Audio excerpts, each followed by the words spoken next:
det vet jag. Kolla här. Tar folk av sig strumporna? De blir blöta annars. Har du skruvat? Det beror på hur mycket Helena skakar den jävla flaskan. Jag skakar. Fan vad jag ska skaka. Går.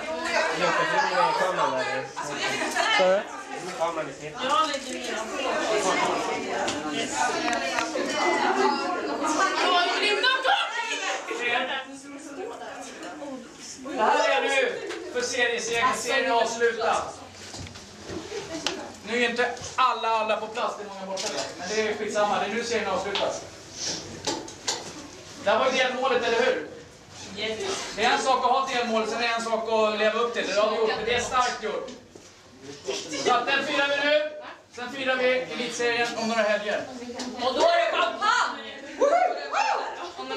Jag vet inte hur jag ska göra, om vi ska skaka den innan eller om vi skakar den efter. Eller vilken håll är det? Skaka den innan, så siktar du korken neråt eller rakt upp i taket.